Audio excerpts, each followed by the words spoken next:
Perfect. Jai Shri Radha Govinda Dev Ki Jai. Good to see everybody. This is See Through episode 10. We've been kind of journeying through Krishna book and seeing where that leads us. And we've been kind of picking up lessons along the way, helping each other see through different philosophical journeys and lessons and valuable gems. And so we're going to be continuing on with that. Last time we met, we talked about Kamsa's reign of terror and why this big demon needed Krishna to personally come and advent on the earth to make a difference in the lives of everyone. So now we're going to be diving into Krishna book chapter 2. We're moving right along. Things are only going to get more exciting from here. So definitely stay tuned. We've got our live Zoom room with some of our intimate close friends. We've also got our live YouTube audience who will be slowly but steadily filtering in. We have a few regulars, and I'm hoping that they show up on both YouTube and our Zoom room. Our Zoom room, I see our regulars. Hoping to see some of our regulars from YouTube. It'll be wonderful to see you. And if you'd like to read along, you can do so through the Vedabase online. So we have the Vedabase online, which is basically a huge library of all of Srila Prabhupada's books. And so then you can find that at vedabase.io. And so we'll be reading from Krishna book. And you don't even have to, we're at the beginning of the chapter. It's like perfect timing.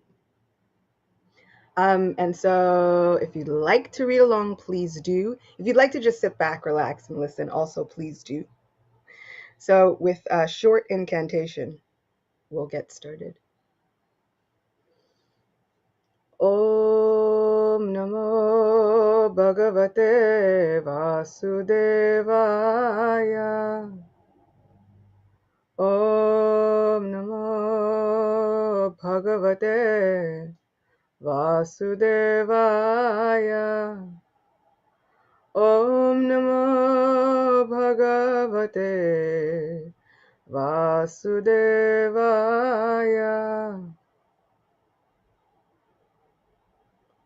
Somehow or other, I always feel that much more ready after that.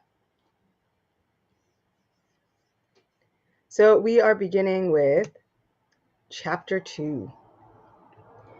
Prayers by the demigods for Lord Krishna in the womb, which I think I mentioned briefly last time, was always a very interesting topic for me, because I feel like you're kind of sitting there minding your business, a pregnant lady, and then there's all these disembodied voices praising the child within.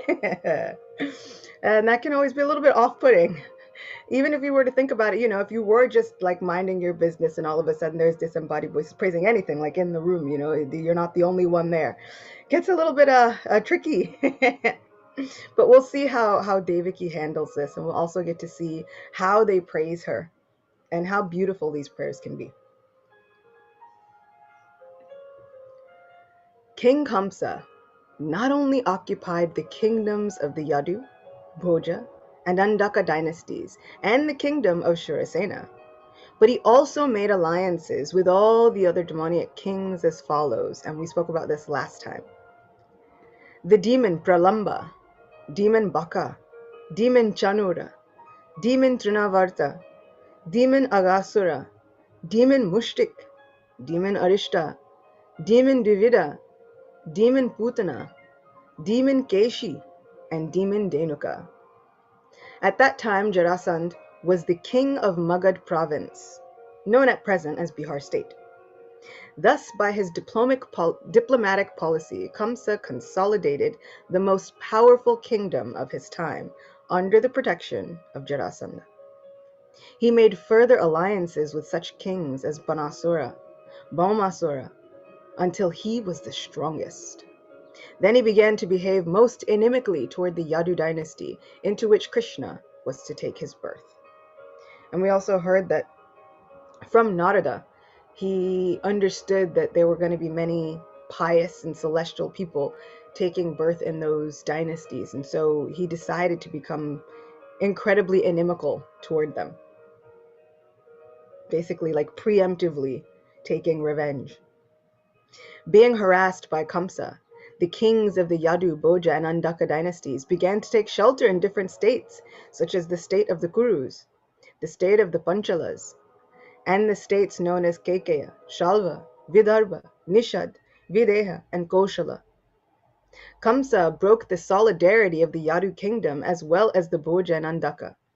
He made his position the most solid within the vast tract of land known at that time as Bharatvarsh, commonly known as India as a whole. But this Bharatvarsh kind of extended its borders kind of throughout the world. When Kamsa killed the 6 babies of Devaki and Vasudev, one after another, many friends and relatives of Kamsa approached him and requested him to discontinue these heinous activities. But all of them became worshippers of Kamsa. Now you might ask, how is that possible? Simply because he would subjugate them. And basically you got like 2 options, like worship me or die. And so they were trying to hold on, waiting for that 8th child, the savior who would effectively deliver all of them. And so in some ways they had to be subjugated by Kamsa. We also heard that many of them would flee to neighboring places under the pretense of, oh, I have to take care of my family members in a different state. Oh, time to go on vacation. And they just kind of never come back. When Devaki became pregnant for the 7th time, a plenary expansion of Krishna, known as Ananta, appeared within her womb. Devaki was overwhelmed both with jubilation and lamentation. She was joyful, for she could understand that Lord Vishnu had taken shelter within her womb. But at the same time, she was sorry that as soon as her child would come out, Kamsa would kill him. At that time, the Supreme Personality of Godhead Krishna, being compassionate upon the fearful condition of the Yadus due to atrocities committed by Kamsa, ordered the appearance of his Yogamaya, or his internal potency. Krishna is the Lord of the universe, but he is especially the Lord of the Yadu dynasty, and thus he has names like Yadunath. This Yogamaya is the principal potency of the personality of Godhead. In the Vedas, it is stated that the Lord, the Supreme Personality of Godhead, has multi-potencies. Parasya Shaktir Vivideva Shruyate. All the different potencies are acting externally and internally, and Yogamaya is the chief of all potencies. He ordered the appearance of Yogamaya in the land of Brajabhumi, in Vrindavan, which is always decorated and full with beautiful cows. In Vrindavan, Rohini, one of the wives of Vasudeva, was residing at the house of King Nanda and Queen Yashoda. Not only Rohini, but many others in the Yadu dynasty were scattered all over the country due to their fear of the atrocities of Kamsa. Some of them were even living in the caves of the mountains. The Lord thus informed Yogamaya, under the imprisonment of Kamsa are Devaki and Vasudeva, and at the end of the present moment, my plenary expansion, Shesha, is within the womb of Devaki. You can arrange the transfer of Shesha from the womb of Devaki to the womb of Rohini. After this arrangement, I am personally going to appear in the womb of Devaki with my full potencies. Then I shall appear as the son of Devaki and Vasudeva, and you shall appear as the daughter of Nanda and Yashoda in Vrindavan. Since you will appear as my contemporary sister, people within the world will worship you with all kinds of valuable presentations, incense, candles, flowers, and offerings of sacrifice. You shall quickly satisfy their desires for sense gratification. People who are after materialistic affection will worship you under the different forms of your expansions, which will be named. Are we ready? And I'll tell you why I feel like this is super significant and wonderful. Durga, Bhadrakali, Vijaya, Vaishnavi, Kumuda, Chandika, Krishna, Madhavi, Kanyaka, Maya, Narayani, Ishani, Sharada, and Ambika. Krishna and Yogamaya appeared as brother and sister, the supreme powerful and the supreme power. And because they appear on the same day, they're like fraternal twins. And for a long time, my sister and I, we wondered, you ever see Jagannath Baladev and Subhadra? But what we always wondered was, I never see anyone celebrating the birthday of Subhadra Devi. And then we were thinking and thinking and thinking and thinking, when is her birthday? And we kind of searched for years, and finally came upon the answer from a lecture given by Gaur Govinda Maharaj, that in Odisha, in Jagannath Puri, where the biggest and greatest forms of Sri Jagannath Baladev and Subhadra Mai are, they celebrate Subhadra Devi's birthday on Janmashtami because they're twins, born kind of in different places at the same time. And so Janmashtami became even sweeter for me after that, as if it wasn't already sweet enough. It became even sweeter because it's a dual birthday. So I thought that was always really, really sweet. Also, this Friday, April 1st, is the beginning of Chaitra Navaratri, which we have 2 Navaratris dedicated to the goddess Durga in all her different forms, which we just outlined and named many, many of them. And we have a Chaitra Navaratri in the springtime, and then we have a Navaratri in the fall, Sharada Navaratri, during autumn. And the one during autumn is so well known, but the one during the spring is celebrated a lot within Bengal. And so you get to see so many people. And interestingly enough, both of them culminate in celebrations to Lord Ram. So the Chaitra Navaratri ends right at Ram Navami, the appearance day of Lord Ram. And the autumn Navaratri ends right at Vijayadashami, which is the day that Ram attained victory over the demon king Ravan. So it's really interesting to see how all of these Vedic histories intersect, and they have all their lines that are kind of drawn together. And I always really like this section where he speaks about, they have our supreme duo, our dynamic brother-sister duo. And as a person with brothers and a lot of adopted brothers, I feel like I understand that energy. I can get behind that. Super sweet. So whenever we think about it as Vaishnavas, whenever we see the worship of the goddess Durga, whenever we even see the goddess Durga, sometimes we often find the question, how should we think about these personalities? There was a wonderful section within the Garga Samhita, and it speaks about the glories of Lord Krishna and Lord Shiva. And Lord Krishna is speaking to Lord Shiva, and he says, your devotees bow down to me, and my devotees adore you. And I thought that was such a beautiful example, just from the beautiful lips, from the mouth of Sri Krishna himself, of how we can and how we should look at these different spiritual personalities. Sometimes we can think in our fidelity, right? And being chaste to Krishna. And in our fidelity to Krishna, we start to get so incredibly shunning towards everyone else, almost to the point of being offensive sometimes. Anybody ever realize that? Anybody ever come in contact with that? It gets a little bit dicey, right? We're so eager to worship Krishna that we almost go to the other extreme with other demigods and celestials, and we almost become offensive. But really, what's our goal? Our goal is to look at the true nature of the relationship between Krishna and all of these other celestial personalities. So between Lord Krishna and Lord Shiva, what should be our mood?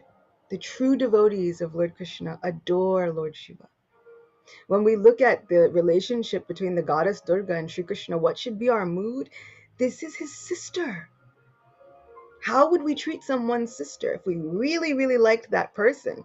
How would we treat that sister? With kindness, with respect, with all good nature, with even praise and affection, right? If we think about how so many of the early devotees would treat Srila Prabhupada's own sister. And Srila Prabhupada would sometimes jokingly say about her, his own sister, he's like, oh, she's crazy. Sometimes you have to ignore what she says, just like you do with a good aunt who somebody, you have that like aunt in the family who will say anything at any point, right? And so Srila Prabhupada's like, sometimes you have to take her words simply, but oh, she's crazy, she'll say whatever, but they would offer her the most respect, and they would give her such care and adoration. This is how we should view ourselves as Vaishnavas, always representing not only our spiritual masters and our spiritual teachers, but representing our Krishna. How would our Krishna like us to represent him when we speak about, when we offer homage to, when we are even honoring his own family members? And so with Yogamaya, Mahamaya, Durga Devi, with her being his sister and understood that way, he even factors in the wedding between Parvati and Lord Shiva. He often comes to preside over as big brother, as like brother-in-law. And so they have such an intimate and deep connection. And it is so important for us to know these things and to really understand the truth about it. There's so many places where Sri Chaitanya Mahaprabhu met so many people from so many different sects of devotion, right? So bhakti doesn't have to just refer to devotion to Krishna, but this devotional service dedicated to a supreme personality.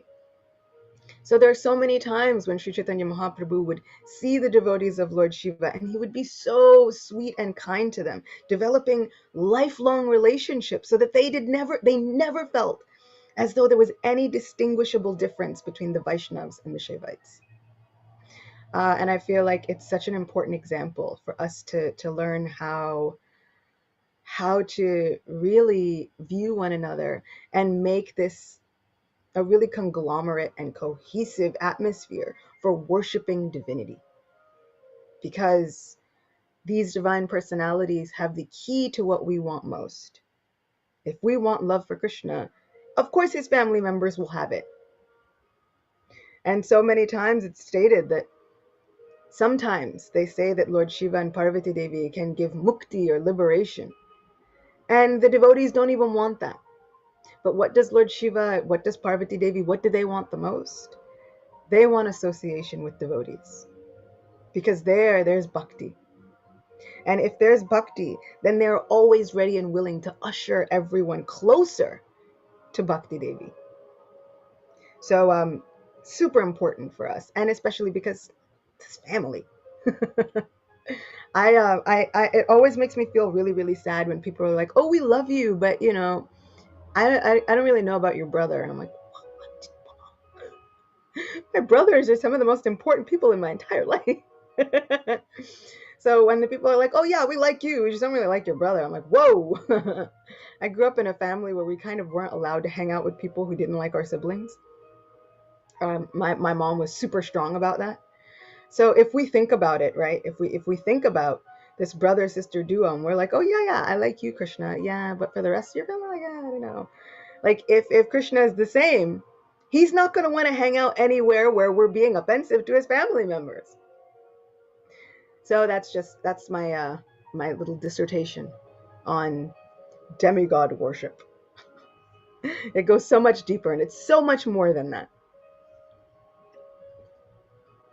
So Krishna and Yogamaya appeared as brother and sister, the supreme powerful and the supreme power. Although there is no clear distinction between the powerful and the power, power is always subordinate to the powerful. Those who are materialistic are worshippers of the power, but those who are transcendentalists are worshippers of the powerful.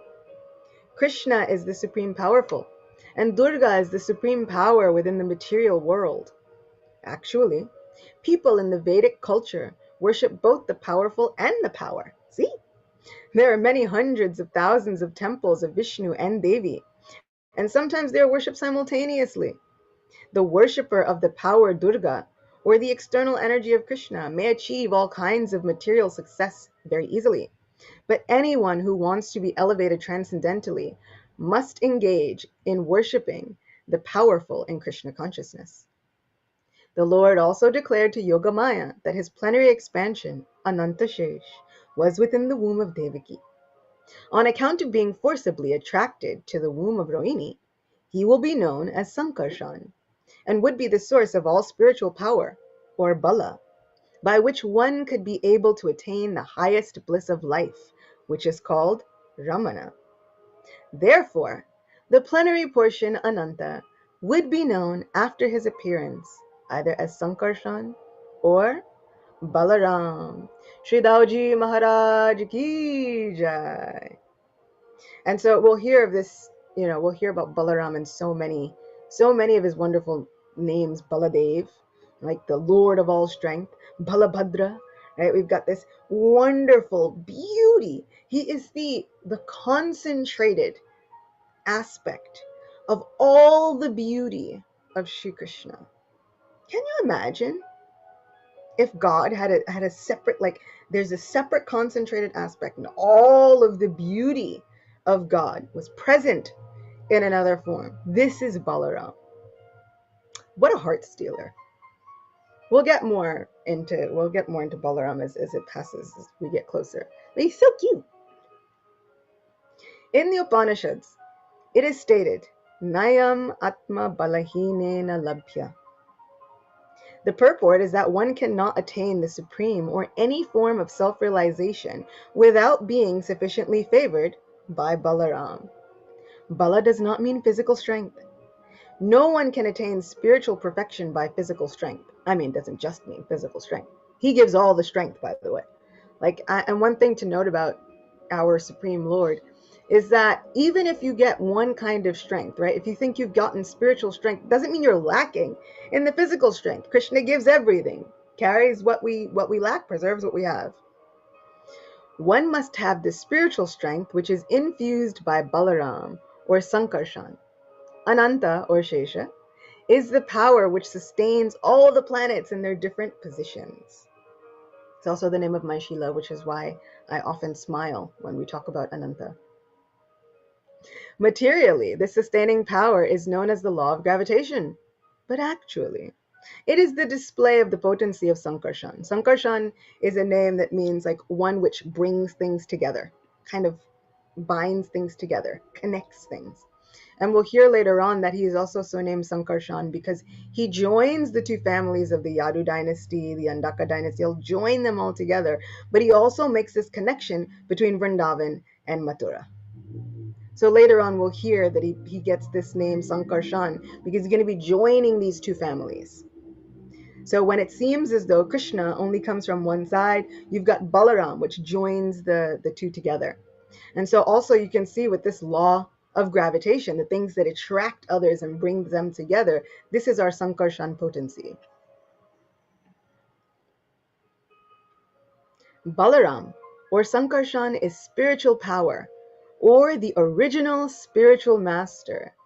Therefore, Lord Nityananda Prabhu, who is also the incarnation of Balaram, is the original spiritual master. And we spoke about Nitai. We had a really sweet, like, Valentine's Day episode of See-Through where we talked all about Lord Nityananda. And the spiritual master is the representative of Balaram, the supreme personality of Godhead, who supplies spiritual strength. In the Chaitanya Charitamrita, it is confirmed that the spiritual master is the manifestation of the mercy of Krishna. Gaur Govinda Maharaj, who was a really wonderful sadhu, saint, spiritual teacher, when I was growing up, I was about maybe 8, 9, 10, 11, towards the very end. And my parents are disciples of Gaur Govinda Swami. And he was a really, like, adorable little old man from Orissa. And he grew up in a Vaishnava family. And from a young age, he grew up in a Kirtan family. So already my heart was much endeared to him.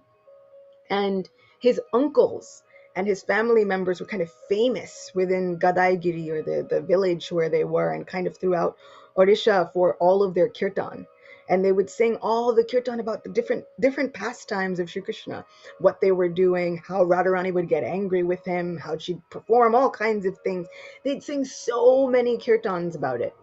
And he would, as he met Srila Prabhupada, I mean, it's astonishing, because you've got someone who's a lifelong Vaishnav searching for a spiritual teacher.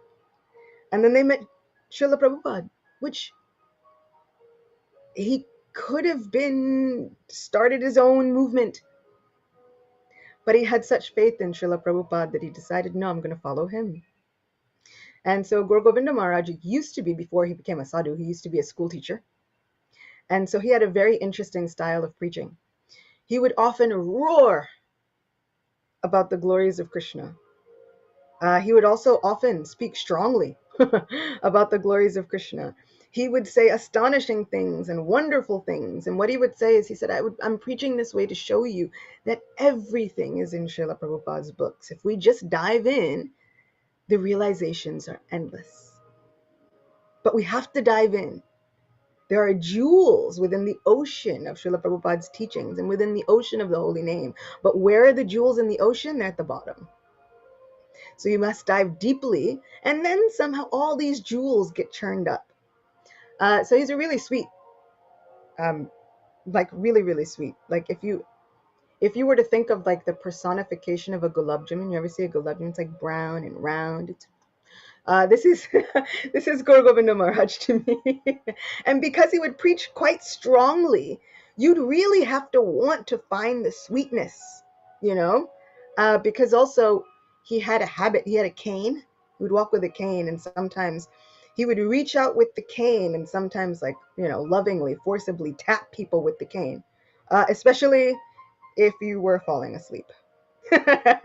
He was one of those people that would call out people during a Bhagavatam lecture, and his lectures would sometimes be 3-4 hours long in the morning, first thing in the morning.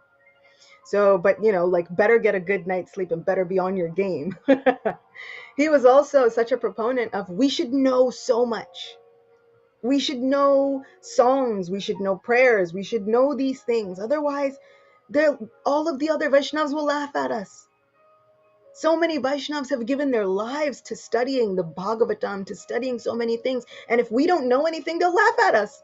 What kind of culture do we have? He was such a big proponent of Vaishnav culture.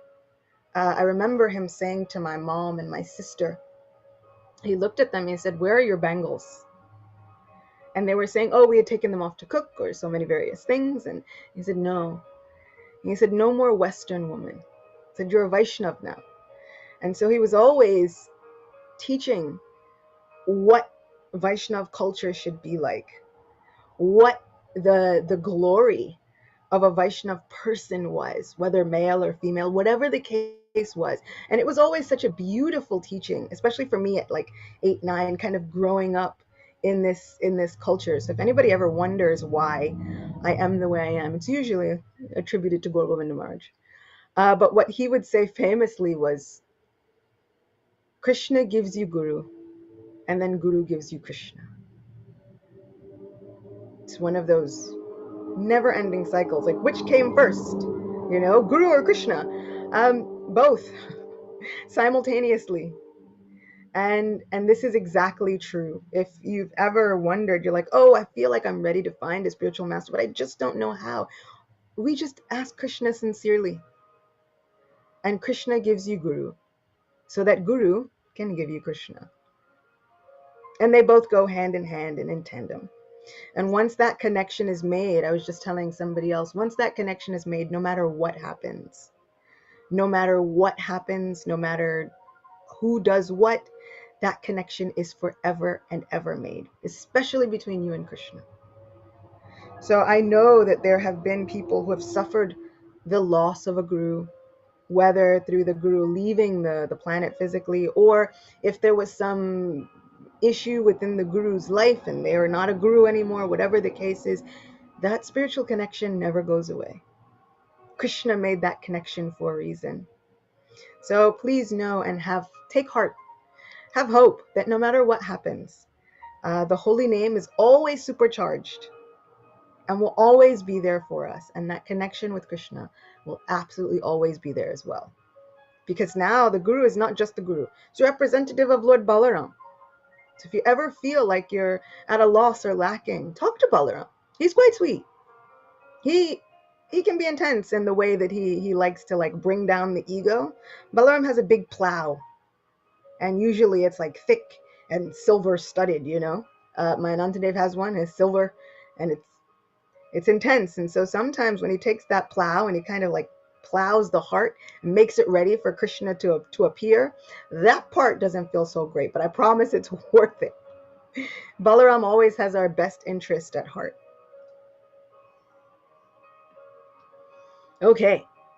When Yogamaya was thus ordered by the Supreme Personality of Godhead, she circumambulated the Lord and then appeared within this material world according to his order.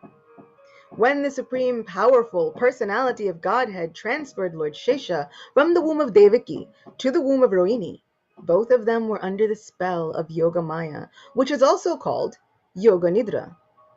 When this was done, people understood that Devaki's 7th pregnancy was a miscarriage. Thus, although Balaram appeared as the son of Devaki, he was transferred to the womb of Rohini to appear as her son.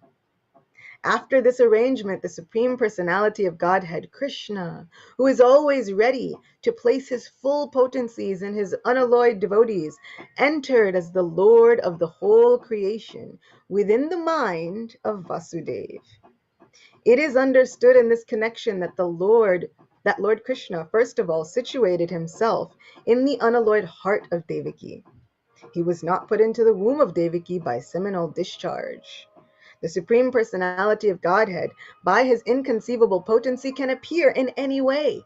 It is not necessary for him to appear in the ordinary way by seminal injection within the womb of a woman. I always, one, Krishna's awesome, and two, Bhagavatam is so interesting. I remember reading these sections with Nandi. She's my daughter. She's like 11 now. And then you always get to this point, and then you have to explain the whole thing, which is always very interesting and a little awkward. But, the good book. This is the joys of the Vedas. And still, even when you think you've explained it, you've never fully explained it. And there will always be like weird circumstances, and then the kids are asking questions. I'm like, I thought I explained this. Never mind.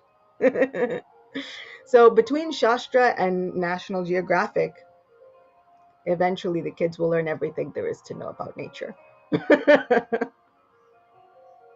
But one thing, what I love about this is that one time I did a lecture, and I took us through a parikrama, which is like a circumambulation of holy places, of places that you don't normally get to go. And so we went through, in our minds, we went through so many different places, but we went through the jail cell where Devaki and Vasudeva are. And what I did was I started this lecture in the minds of Vasudeva and Devaki and in the hearts of Vasudeva and Devaki. Because this is where Krishna appeared first, in the minds and in the hearts of Devaki and Vasudeva. And so we went through a parkrama of unusual places. And then we got to see the jail cell. Then we got to see outer space, because we'll see what happens in outer space later on. Krishna goes up into outer space. We got to see the underside of a cart. Krishna goes in the underside of a cart. And it was such a fun, creative way to take a parikrama that you don't normally, like, you go to big, well-known places, right? And here, because we were all stuck online and it was virtual, the possibilities were endless. And so I was kind of praying. I was like, what can I do that hasn't already been done? It's like, well, let's take a parikrama to the places you don't normally go, and talk about how Krishna first appears in the minds and in the hearts of Vasudeva and Devaki, and not just Vasudeva and Devaki, but also in the minds and the hearts of Nanda and Yashoda. So simultaneously, he also appears to both of them in a dream. And Nanda says to Yashoda, he says, I had a beautiful dream about you holding a son on your lap. It's beautiful, had a dark complexion, beautiful curling blackish hair. And she says, I had the same dream. And they somehow realize, that they both had the same dream at the same time, and they're wondering, was this a dream or was this reality? And very shortly thereafter, they realize that Yashoda is pregnant with what would be known as Shri Krishna. And now I know what you're thinking. How is Yashoda pregnant with Shri Krishna if Devaki is also pregnant with Shri Krishna? What is happening? We'll get to that as we go. It's quite mysterious and wonderful, and that's the wonderful thing about see-through is I get to talk about all these things, and we get to go through it slowly so that we really understand all the juice and extract all of this. It's like churning, you get to churn it. You ever churn butter and all the cream rises to the top? Scoop it out. So that's what we're doing now. We're gonna cook down the milk. When Vasudeva was sustaining the form of the Supreme Personality of Godhead within his heart, he appeared just like the glowing sun, whose shining rays are always unbearable and scorching to the common man. The form of the Lord situated in the pure, unalloyed heart of Vasudeva is not different from the original form of Krishna. The appearance of the form of Krishna anywhere, and specifically within the heart, is called Dham. Dham does not only refer to Krishna's form, but his name, his form, his quality, and his paraphernalia. Everything becomes manifest simultaneously. You normally hear about the Dham, or the spiritual holy place where Krishna makes his appearance, or any of these spiritually surcharged places. You'll hear about a holy Dham like Vrindavan. You hear about Mathura. You hear about Mayapur. You hear about so many holy Dhams. But now, which holy Dham is this? This is the heart of Vasudeva. The heart is the Dham. All of us have hearts where our Lord is fully manifest. Are we recognizing it? Are we taking a second to go on pilgrimage to that holy Dham? Are we diving deeply into the heart and actually acknowledging it? So you ever see someone who is like just a ray of sunshine, and you understand, you're like, that person is definitely spiritually surcharged. They're spiritually touched. We should understand that Krishna is making his appearance known within the heart. And we shouldn't take that for granted. What I like about this is anywhere and everywhere the Lord appears, he is complete and perfect. Some of our friends in my Zoom chat, they're talking about me. Thank you. I'll take the compliment. So anywhere that the Lord appears, he is perfect and complete and always eternally manifest, right? So just go with me for a second here, right? Even in a dream. Anyone ever have a dream about Krishna? He was there with you. Perfect, complete, eternal, and fully manifest. So never think that these dreams are just dreams. This is our Krishna having pastimes with you, which is always one of my favorite things to realize about this. What I also love is that the fact that Krishna can appear within the mind and the heart, he doesn't have to use the general mechanisms and tools that anybody else has to use, also speaks to the fact that Krishna can perform any activity with any of his other faculties, right? That's a really fancy way of saying like he can eat with his eyes, right? We've seen that. You offer something to Krishna, he glances over it, it becomes spiritually surcharged. It's now called prasad, right? So we've seen that Krishna can eat with his eyes. He can move and not move at the same time. He doesn't need any of these faculties to perform any of the other ones. And so there's a point in Prema Mala where I was kind of writing about this and reflecting on this, and I was coming to the conclusion that I believe it. I believe it because Krishna can love us just through his name. If we dive in and we don't waste any mantras, if we chant with our full hearts, absolutely, we will feel it. Krishna can love just through his name. So when he makes his appearance within our hearts and within our minds, it should be a cause for celebration. Every day now is like Janmashtami. Now we're just looking forward to it. Where's Krishna? When will Krishna appear? My Krishna is coming.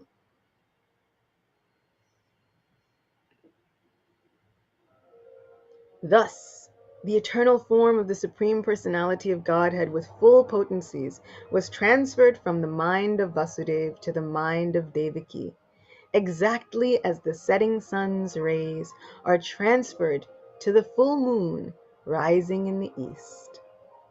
Krishna, the Supreme Personality of Godhead, entered the body of Devaki from the body of Vasudeva. He was beyond the conditions of the ordinary living entity.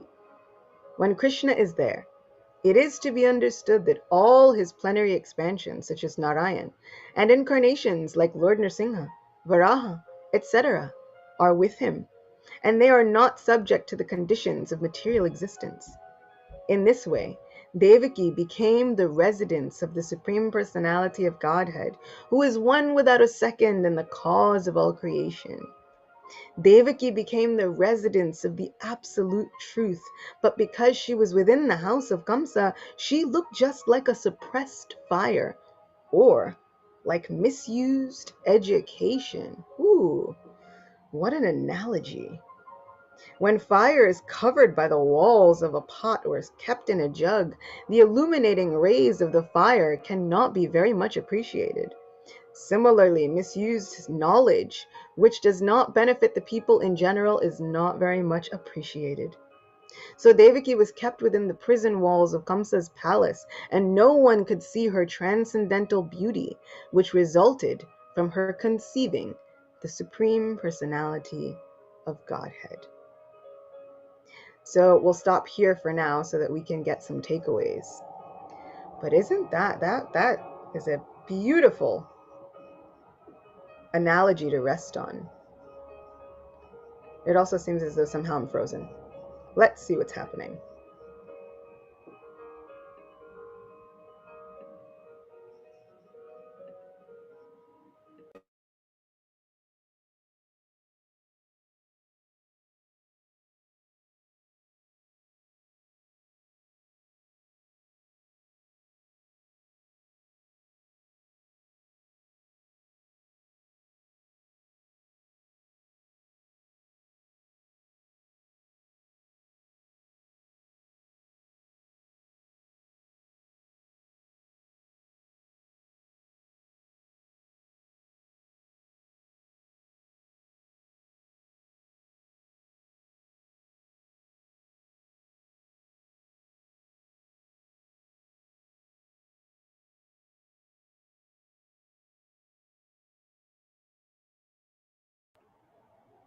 So strange. Can everyone hear me?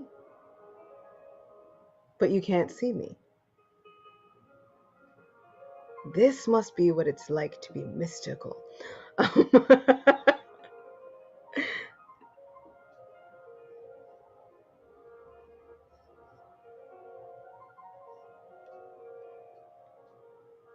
Apparently, the appearance of Sri Krishna has like overloaded my computer. It doesn't know what to do with itself. It's in ecstasy now.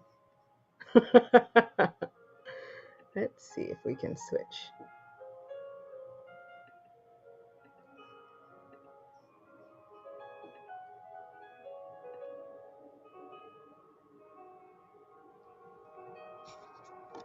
Let's see if we... There we go. Okay. Okay. Well, we'll try it this way. Did everyone hear the ending of that? Okay, perfect. So luckily I froze after the good analogy. Somehow I was using a new camera and it decided to confuse my entire situation, but that's fine. So I wanted to end there to get some takeaways, but what a wonderful analogy that was to end with. The fact that it almost becomes like misused education, or like a suppressed fire. Like the suppressed fire was one thing, but you ever see misused education and you wind up thinking like, oh, such a shame. Like that person is so smart. If only If only they could just channel that intelligence into working for the benefit of others instead of finding conspiracy theories on the internet.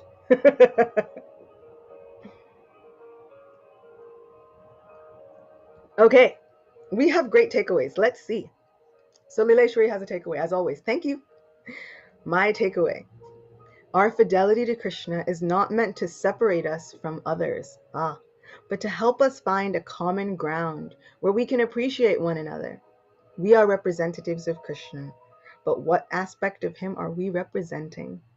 I want to be a representative of Krishna's love, compassion, and appreciation, and acknowledgement of the holy Dham of our heart, and to take care of that holy Dham. Krishna is always finding new ways to appear in our lives, to love us, to shower his mercy upon us, and we just need to open our hearts and accept it. Those are perfect takeaways. I don't know how you always do that. You're so good at that. Every time. See, everybody else is agreeing too. Okay, they've given you snaps. Okay, they have given you the props this day, Lileshwari. Thank you. And yeah, I also want to think about it. How am I treating his holy Dham? How am I treating this heart of his? Am I throwing around the garbage of negative self-talk? Am I littering his place of pilgrimage with all of the doubts and all of the things that I think I can't do? Or am I working to clean up the Jamuna river that flows through my heart? Am I working to purify it and make it a place worthy of my Krishna to come and frolic and play his flute and have pastimes? Am I seeing it as such? Or do I walk there and see a material place just like everything else? Do I look at those places and think, yeah, well, I'll get to it later? Am I neglecting it just out of sheer apathy? Because my Guru Maharaj was saying, and so many people will say this, relationship experts, it's like the thing worse than hate in a love relationship is apathy, just not caring at all. Right? This is what we have with Krishna. The thing that kills our spiritual life is complacency. That complacency that starts to bring apathy. Yeah, I get it, Krishna's there, but is he really? Yeah, I get it, the holy name is there, but is it really? Once my spiritual teacher was giving a lecture, and he was talking about chanting and mantra meditation. He says, don't underestimate. It is said so many places, Golokera Premadan, Harinam Sankirtan. Right? So this Harinam, this holy name, is actually the treasure of divine love. Everybody's looking for abundance. Right? It's a whole thing right now. Everybody's looking for abundance. Everybody's trying to be abundant. This holy name is that abundance. It's a treasure. It's descended, imported from the spiritual realm. And he was saying, because he was in India, he's like, if something is imported from America in Mumbai, you take it very seriously. It's imported. It must be very high quality and expensive. Right? It's imported goods. Now this holy name has been imported. It's the most expensive thing. And yet we're too busy. We don't care. We haven't given any importance to it. And this is the thing that can change our lives. And so I try to remind myself of those things often so that I don't become so busy that, I don't really have time. I have like 8 new shows on Netflix that I have to binge. I don't really have time to spend 90 minutes to 2 hours chanting with Krishna. Really? And whenever I think about it like that, I'm like, oh man, anyone who's ever been on a Netflix binge, like I was talking to one of my family members and she was saying, I binge watched something on Netflix and when I came out of the other side, I was just thinking, I can't do that again. And I was like, you sound like you had like a therapeutic experience. When I came out the other side, when I made it out through the other side, I thought, man, I can't do that again. And, I was thinking like, if only I could go on a binge chanting spree. If only I had that kind of taste. If only I had that kind of hunger. Right? Isn't it like we're hungry for something, some kind of experience? That's why we're watching these shows, going through all these things. We're hungry for something. A romantic experience, a thrilling experience, right? A psychologically thrilling experience, a scary experience, to feel alive, to feel something. If only that same hunger applied to my chanting. Only I was experiencing those thrills, reading about these different pastimes. There was a king, and maybe we'll talk about this king during the Ram Navami period. There was a king, and he would hear the stories of Lord Ram, but he wouldn't just hear them, he would live them. So in that particular day, if there was something joyous that happened in the story, say Ram got married to Sita, this king would make a nationwide celebration that day. Everybody would decorate. Everybody would get dressed up. There would be festivities all night long because Ram is getting married. He was living them. And if something sad happened that day, there was a day of mourning. He even wound up marching to war to try and avenge Ram and Sita against Ravan. That's how invested he was. Imagine. Imagine if reading this, I was that invested. You know, we're reading this, we're reading about the atrocities of Kamsa. And imagine if I'm like, oh no, what is going to happen? We left off and the Lord is almost here. Right? If for the rest of my day, I was in equal measure celebrating, but also a little bit fearful because they're in a prison house. Other people across the river. What's going to happen? Everybody's spread out. Like, what if I was really, really feeling this as we were reading it? Now that would be something. That would be realizing the Holy Dham wherever and whenever we are. So yeah, I want to develop that hunger. I want to develop that taste for reading and chanting and hearing where it feels not only ever fresh and ever new, but like we're there, like we are in it, like we really fully understand the problem of Kamsa and the wonderful feeling of our Savior is coming. I also find that it's interesting that we're coming soon to like Palm Sunday and Easter Sunday and Good Friday, which was not a Good Friday. Don't know why they call it Good Friday. It was not good. It's a bad Friday. It's like the worst Friday ever, especially for poor Jesus. It was a really bad Friday. You know, and we're coming through all of this. Are we really entering the mood of these festivals? Right? This Good Friday is essentially a Tirubhav Mahotsav, right? Tirubhav Mahotsav, for anybody not in Vaishnav lingo, is a disappearance day celebration. It's almost like mourning and reflection, a reflective period that look at what these people endured and for what? To give us spiritual strength. As representatives of none other than Balarama and Sri Krishna, look at what all of these people have endured just to give us spiritual strength. Tomorrow, I'm going to be giving a lecture for the Bhakti Center. It's like tomorrow morning. It's about 7:15 a.m. New York time, which is 4 a.m. for you West Coasters and different times. Sorry, I don't make the rules. They just give me the time slots. But tomorrow's lecture is going to be a little bit about that. What the people go through in order to give us spiritual strength. And how the Lord reciprocates with that. How the Lord walks with them through these darkened tunnels in order to give us spiritual strength. So that will be broadcast live on my YouTube channel, and it'll be saved on YouTube, but it'll also be through the Bhakti Center Bhagavatam morning Zoom room. So please come, because it's going to be very interesting. I've been meditating on it for a few days. I've been like chanting and crying about it and meditating on it because it's a really cool, heartfelt story. And I've been wanting to talk about it and dive into it for some time. So tomorrow will be the day. It'll be a really cool way to think about Ekadashi and to kick off this sojourn into Palm Sundays and Easter Sundays and Good Bad Fridays and Ram Navami, and all of the above. So I can't wait to see what we come up with. Let's see. Is there another takeaway from YouTube? Let's see. Someone is saying attentive chanting is better than church Netflix in parentheses. Which is so interesting. You know, we attend Netflix like we attend church.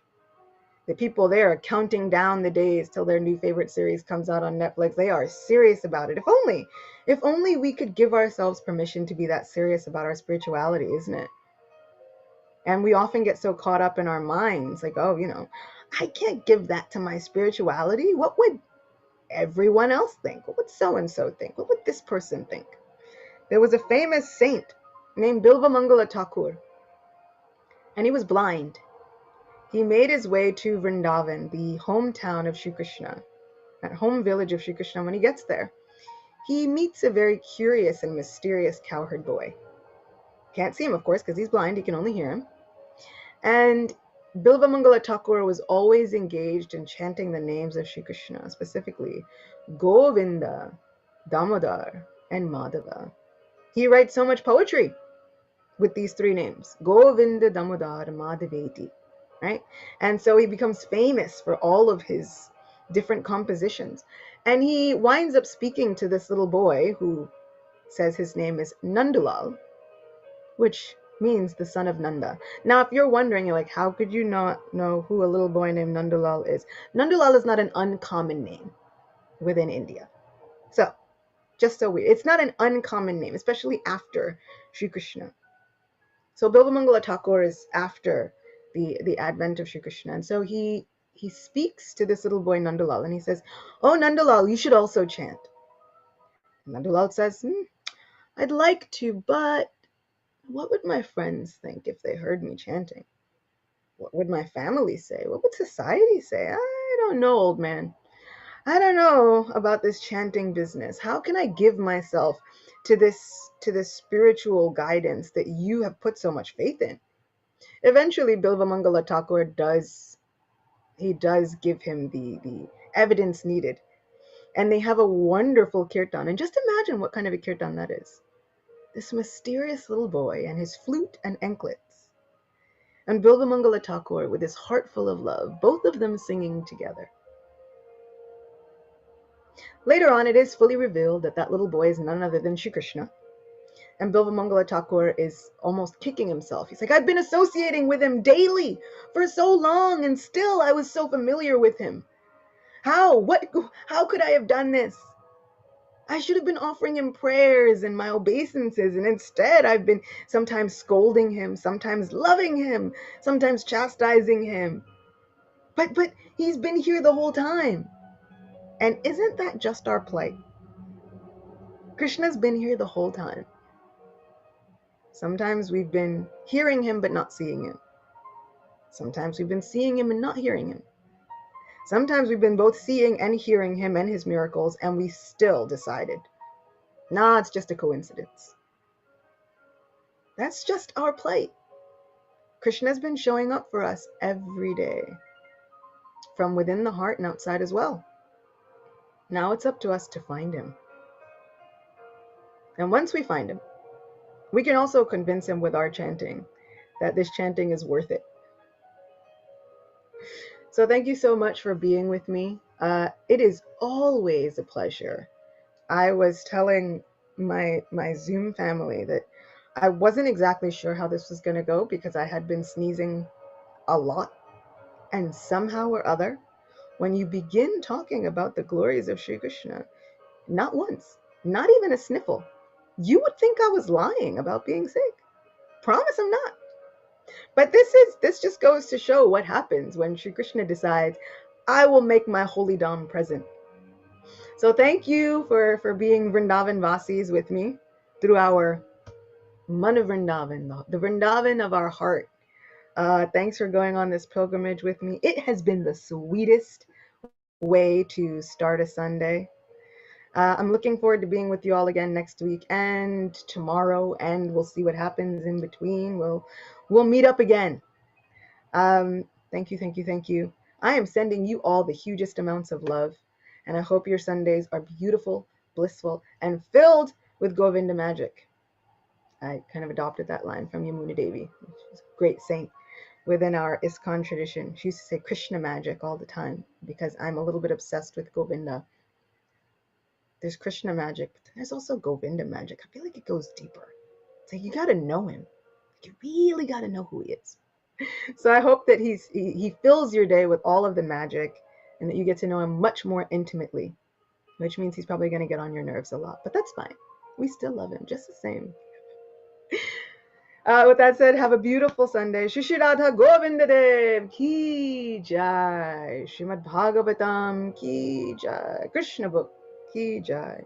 Srila Prabhupada Ki Jai. And all glories and obeisances to each and every single one of you.